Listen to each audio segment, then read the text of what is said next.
team right here with Sparrow's Nest. Today I'm going to be teaching you how to make these really cool ladder bracelets.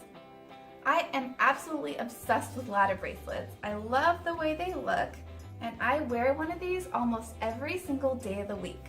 I have seen these sell between $30 to $50 at the stores, but they actually only cost probably a little less than $10 to make, and it took me about an hour to make this. One of the first things that you're going to need is a leather cord, and I got this at Joann's Fabrics, and I get the size 2.7M. The next thing that you're going to need is some sort of thread, and I like to use this embroidery thread. You will also need some type of button for your clasp.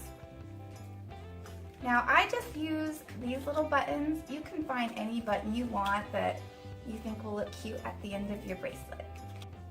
Of course, you're going to also need your beads, and this is the funnest step of going to the craft store, is getting to pick what beads you're going to use for your bracelet. Now I go to Joann's Fabrics for all my supplies. They always have great coupons, and last time I went to Joann's, the beads were 75% off, so I got these for a steal.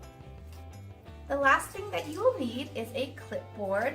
This is going to be the surface that you will be making your bracelet on. You'll also need 2 of these clips. You will be clipping your leather cord down using these clips. Pretty simple, right?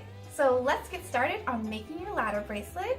And I have to warn you, these are extremely addicting. Once you start, you can't stop, trust me.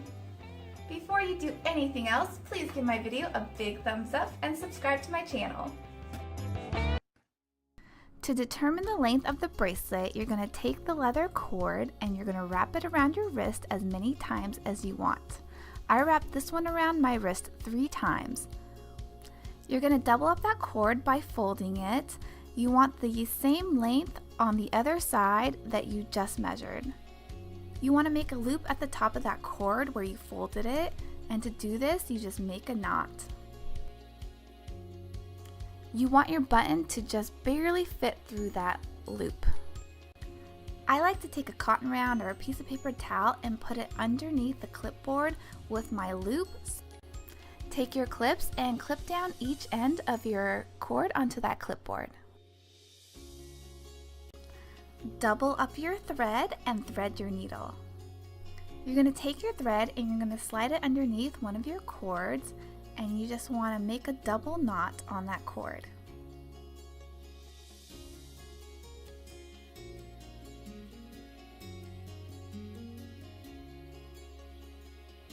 Once your thread is knotted onto your cord, you can just cut off that little bit of excess thread.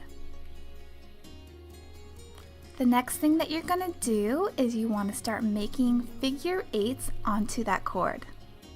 To start these figure 8s, you're going to take your needle and you're going to go underneath the right cord, and you're going to pull through and then push up towards that top. And then go underneath the left cord and pull it through the middle and tighten. You can do this as many times as you would like.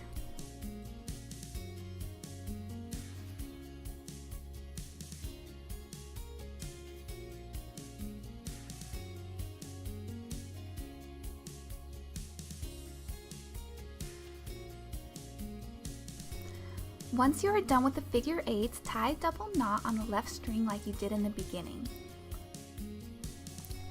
You're going to add your first bead to the needle and let it drop between the 2 cords. Take your needle and go underneath the right cord and up toward the center.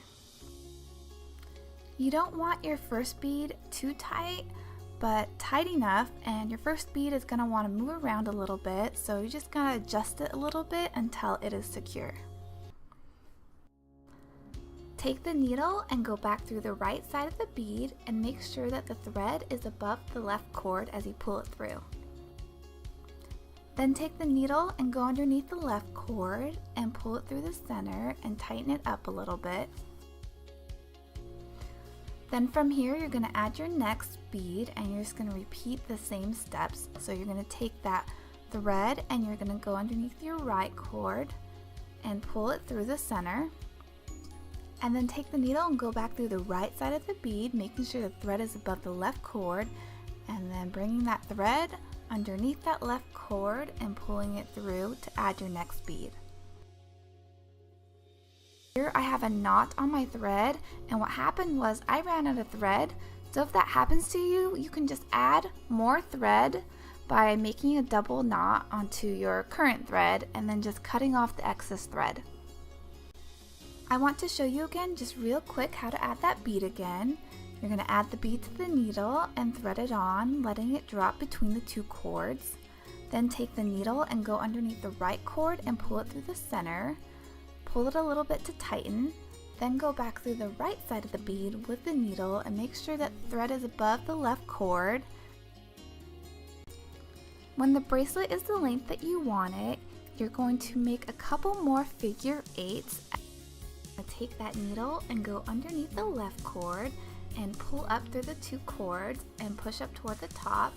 Then go underneath the right cord and pull through and push up toward the top. And just repeat a couple of those figure eights. These ones you want to make just a little bit looser. I made mine a little too tight on this video, so you can see my bead is kind of popping up a little. You want to take your clips off your clipboard and gather all the cord and thread together and tie a knot right below the figure eights.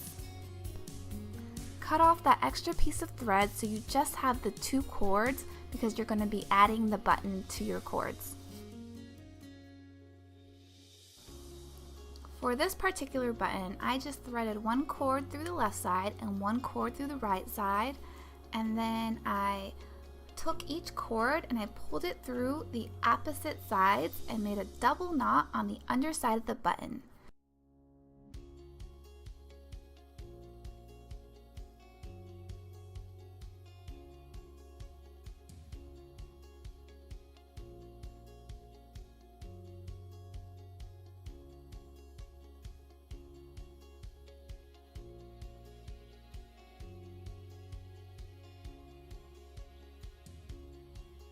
You can also use a little bit of super glue on your knot just to make sure it stays really well.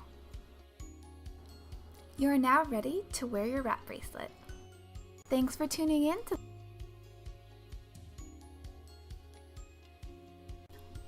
You can also check out my website at www.thesparrowsnest.site.